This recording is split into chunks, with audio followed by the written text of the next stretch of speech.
Strawberries are my favorite flavor. It's mine too. Why? What do you do? I eat stuff online. You mukbang? Ah! Oh my god! I met this girl last night. She's amazing. What's so special about this one, huh? She's kind of off in a captivating, quirky way. Did you know that when I'm near you, my entire body gets tingly? How did you cook this? This is like beyond good. Secret family recipe. I told you I'd have to kill you. Stop! You think you like it rough? Ash, I saw what you did to that man. I don't kill just anyone. I only kill the ones that get away with doing horrible things to innocent people. How many people have you done this to? It's a circle of life. People live and people die. God, I just feel so alive. This is so much more fun with you. Hey, all you bangers. Welcome back to my channel. We got something special. Food is fuel. I don't know about you. I'm starving.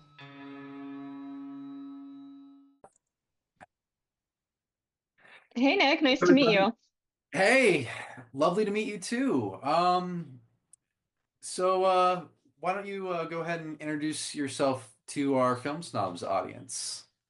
All right, my name is Aimee Kuge. I'm a writer, director, and producer. I worked on, or Cannibal Mukbang was my debut feature, and I've co-produced Black Eyed Susan. I worked on MTV as a story producer for Teen Mom, the next chapter, for a couple of years. So yeah, my background is in film. I currently live in New Jersey, but work and live in New York for the past like almost decade. Yeah. Excellent. Yeah, Cannibal Mukbang. That is hmm what a film. It's a really enjoyable film.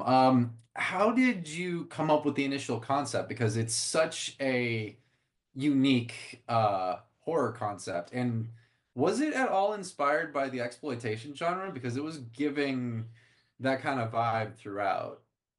Yeah, thank you, first of all, for watching it. And I eat people, so that's how I came up with it. Oh, okay. Well, Yeah. that's good. Good to know. No, I Good to actually know. haven't had meat since 2012, so that's actually like the last thing that inspired me. Oh, wow. But no, I actually around that time, actually around 2012, I started to get really into like mukbanging and like eating videos. I actually watched Nikocado Avocado like before he became super controversial, like when he was a super tiny vegan nice boy, like I would watch his videos. So I fell into like a mukbang rabbit hole. I was dealing with some eating issues of my own during college, and it kind of helped me like just be like grow up. These people are eating. If they can eat, you can eat, and like it's fine. So the mukbanging aspect has been in my life for a long time, but the cannibalism part came a bit later. Um, yeah, I heard like kind of a horror story at a party. A friend of a friend of a friend was describing a date that her friend went on where she met someone on like Tinder or Hinge or whatever, and he cooked her a big meal at his house and it went really well. And she thought like, oh, maybe I'll stay over, like maybe this will lead to something. And he was like, no, go home and we'll meet later. So she goes home. The next day, she's not feeling so great. Her stomach starts to hurt a lot, and it hurts enough that she goes to the hospital. And when she goes to the hospital, they do tests on like what was in her stomach, and they're like, "There's human DNA like in your body, not yours." Oh. So she tried to like reach out to the guy, and he ghosted her and was completely off the apps, and she didn't get his number. So like nothing was solved. And who knows if this story's real, but it really inspired me a lot because like I don't even know like where the mukbanging connection came in. I think it's because this person like cooked her food. I was like, oh my God, what would I do in that situation? Like, what would I personally do? And so the story started out where the cannibal and the like killer was actually a boy, and then I switched it to be a girl because I felt like there wasn't a lot of I don't know, like I wanted to like Jennifer from Jennifer's Body, like in film. And I am very deeply inspired by like exploitation cinema. And I wanted it to be the kind of exploitation type of film in a way where like the women isn't getting like totally exploited and, you know, brutalized and hurt as much. Like I think in Cannibal Mukbang, like she does a lot of the violence. The violence isn't really enacted on her as much. And when it is, she wants it to be so that she can, you know, go forth and kill them and eat them. So I yeah. definitely appreciated that aspect of the thing because that's typically like where exploitation movies like lose me. Like I always Hmm. feel like I would like exploitation films if they didn't have so much, you know, violence against women and stuff like that. Because, you know, on the surface they look a lot more, you know, Tarantino-esque, but some of Hmm. them, especially when you get into like the 70s and all that stuff, some of it's a little bit like, I don't know. But I really appreciated how you kind of redefined the genre in a way by kind of flipping that on its head. That was very, Thank very you. Yeah, and for your too, like a spoiler alert, when you find out what Ash's origins are, I wanted that to be handled like really delicately and like really beautifully and different from the rest of the film, where you get the idea that like her and her sister are getting raped by this guy, but like you never see anything happen. It's implied that she's like about to give him like oral and then she kills him, like she bites off his dick and kills him. So I kind of like that that's like the only time where you that could be happening. Like your brain fills in the blanks and it makes it so much worse than it, you know, than you know what it was. Like I think that some of the best horror movies do that, where like, you know, even Texas Chainsaw Massacre, like there really isn't a lot of gore in that film. But like you fill in the blanks when you go in their house and you see how disgusting it is. You're like, oh, I can only imagine what happens here. Yeah, thank you. I appreciate your statement about it being like different. Yeah, no, and I do agree with you on sometimes the best horror is more implicit Hmm. because you know a lot of times especially with like exploitation genre films it's all in your face and there's really nothing to the imagination but one great way to really get under your audience's skin when you're doing horror is you know the human imagination is way worse than anything you could ever show so it playing Hmm. those kind of like mind games and letting the human imagination put like two and two together like that it definitely creates a bigger sense of dread and I I think you handled it really well with the backstory. So tell me about how exactly the production process came about. Like how exactly Cannibal Mukbang really kind of started, the engine started to roll once you wrote the script. Yeah, so when I wrote the script, I told myself that if it did well and got into even like one festival, that I would try to make the movie. So luckily I had been working in the indie film scene in New York for a few years before that, and I had kind of gathered like a crew that I really trusted and loved. It really all came together when I sent Harrison Kraft the script. He's my DP, and we've worked on so many things together, like I don't know, 5 shorts, a few music videos, like a lot of stuff. And so when I sent him the script and he liked it and he was on board, I was like, okay, if Harrison can do this with me, then like we can make this happen. His portfolio is so strong. He's such a genius. Like I call him a he's it's just his brain works in this way that I like will never understand, but I appreciate so much. So I knew that once he was on board, we'd be able to make it happen. It kind of came together pretty fast after that, honestly. Like we assembled a crew together. I'd worked on some people through Joe Bob, like Matt Weir. I worked on a few seasons of Joe Bob with Matt Weir and Jolene Marie, who did all of the like wardrobe. So yeah, just working on independent projects, you kind of get to know each other and see who you vibe with. And luckily everyone was free to work for 14 days in August of 2022. Um, so yeah, it kind of came together like that. Casting was a whole other process too. Luckily, there's just so many amazing people here that are just, you know, waiting to do something big. And when I found April and Nate, I just knew that they would work together. And when I met them in person, their chemistry was so intense, like you could cut it with a butter knife. Oh, So I knew that we would make that work. Yeah. yeah. It sounds like it went pretty smoothly. I mean, what, 14, you said 14 days Hmm. for Yeah. all? That is a 14, well, not overall. 14 oh, principal photography days, and then we had a few pickup days. And okay. the whole shoot in Florida on 8mm was shot in March the next year over 3 days. So in total, I think with the pickup days, it was probably closer to like 18 days of production That's still or really 20, impressive. but yeah, it's That's crazy. that's still very, very impressive. What were some of the biggest hurdles? Because this is definitely, I don't want to say a super, I'm trying to find the right way to word this. What you could tell that this was going to be an involved shoot. So I would Hmm. imagine that there were probably some obstacles along the way. What were some of the biggest obstacles that you kind of had to figure out? Because as far as I could tell, you handled them very, very well with Thanks. Yeah, I mean, the biggest hurdle for this project, 100% was the gore and the special effects. It's expensive. This is a super, super micro indie, but micro budget movie, and with the gore, like when I wrote the script, there was like so much more gore, like so much more eating and a lot more crazy stuff. But all of that is expensive and it takes a lot of time, and shooting special effects takes the longest by far out of everything.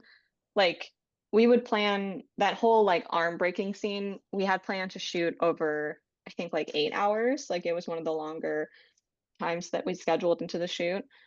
But there was rain involved, and the location that we were at was my friend's backyard, and she was super worried about us using too much water during that time. So like we had to like go on and off and on and off. And then I originally wanted that entire body of that guy, Stefano, to be like dismembered and like eaten. Like I wanted Ash to be like tearing him apart while she's talking. But if you of course we want that, but if you think about that, like that would have taken like another 2 days to film that with continuity. Like she would have to do all of that stuff while they're having this intense conversation. And we didn't have enough money to make the body. We ran out of money for it. So we had an arm, a leg, a torso, and a head, and we made it work. that So prosthetic head was yeah, a very good prosthetic head, I have to say. Like thank that was you. that was a I'm something of a harsh critic on prosthetic heads because I watch horror all the time and all that stuff. But Hmm. like, you know, Yeah, it was a that was a very good one. I liked thank you. it. Yeah, and I mean a lot of the things that like I would like to see as a horror lover, like I love Ravenous, I love Raw, I love Trouble Every Day. Um, you know, I what of course I would love to see Ash just like bite someone's face off and like eat that person for like 20 minutes. But the story is so much more complex than that. And I didn't have enough time. Like the director's cut of the movie is 2.5 hours long. Oh wow. And it would have been too long for me to go anywhere. Like we probably wouldn't be talking right now if I would have insisted on keeping a lot of the scenes that were in it. But yeah, a lot of stuff got cut out, and that Any is hard. particular darlings that you can divulge to the audience? Oh yeah, one of my favorite scenes actually is this hilarious like bush scene. Like where how the guy gets thrown into the bush and she like plunges his eyeballs out during the montage. So Yeah. that scene was originally like another 7 minutes. And so like she pushes him to the bush and he's not dead yet. And she's plunging out his eyeballs and like tearing out his throat. And this couple walks by, this older couple, and they're like, "Oh, you hear something, honey? Like there's something going on in the bushes." And Ash is like, "Roll with me," to Mark, and like pulls him down and like pretends like they're having sex, kind of like when Harry met Sally. And so the couple hears the sex sounds and they're like, "Oh, disgusting. Like we can't go over there," instead of like walking to see that they've killed someone. It was great. And it was so indie. Like I had two of my friends like with branches like above the camera, like shaking it to make it look like we were in a bush. Um, yeah, so that scene was a lot longer and like a lot gorier and like funnier. Like it made all of us like cry laughing while we were shooting it. And it's such a good scene, but it was too funny, honestly. Like it would have brought that time in the film like to be too funny. I, Yeah. I could definitely see that, especially because around that time, I feel like the story kind of gets a little more serious because, Hmm. especially as like their relationship intensifies, and then of course the climax, which I thought the ending was spectacular. I thought that that was the best way to end the film because I was really curious how you were going to do that. I don't want to get too deep Hmm. into spoilers, but I was very curious on how you were going to go about that. But yeah, no, it definitely seems like, at that point in the movie, it gets a little bit more serious. So I can see how Hmm. tonally it might not have fit, but that would have been fun to see. I don't know. I don't know. Maybe it'll be on a special edition Blu-ray in the future. Time will Fingers tell. crossed. I'm glad you like the ending though. It's divisive, which I wanted it to be. I feel like if you don't feel anything for a movie, then it kind of missed the point.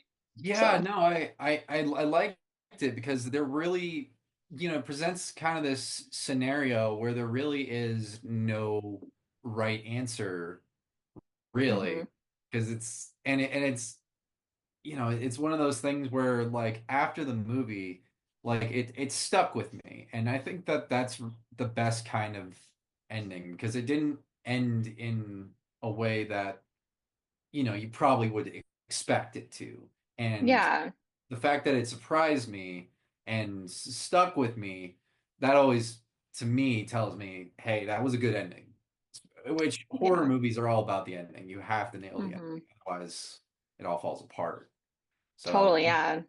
Thank you. I mean, I love ambiguous endings. I love unsatisfying endings. Like Fat Girl is one of it's like is a movie near and dear to my heart, and that ending, I don't know if you've seen it, but I it's don't think really insane. You should watch that movie. Oh my God, it's crazy. so. But yeah, thanks. Course. So I have two film snobs question, or one film snob question, I should say, Hmm. that I have to ask everybody that I interview. Hmm. And it is, hold on, let me pull it up. It's been a while since I've said it. If you only had two movies to watch for the rest of your life, what would they be and why?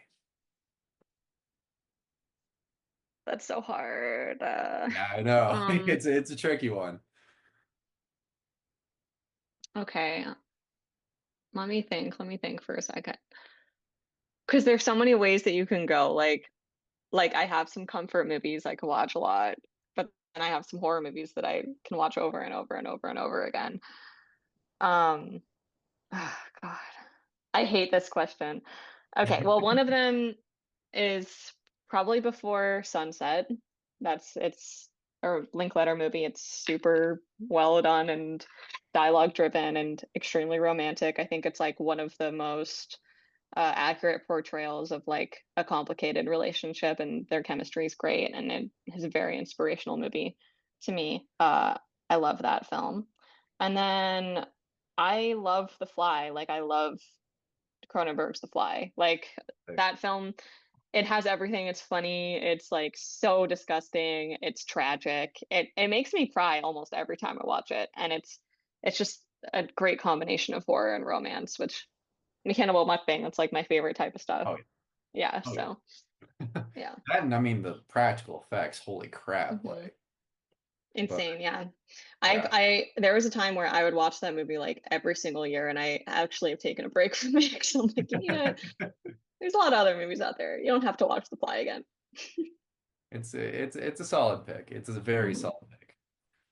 Well, Amy, thank you Hmm. for this awesome interview. Cannibal Mukbang, check it out. It's a great, great horror film, exploitation film, sort of. Yeah, you'll see. Yeah, Let us know what you think about the ending. Let us know if you saw yeah. it coming. I didn't, and I could usually see endings coming, so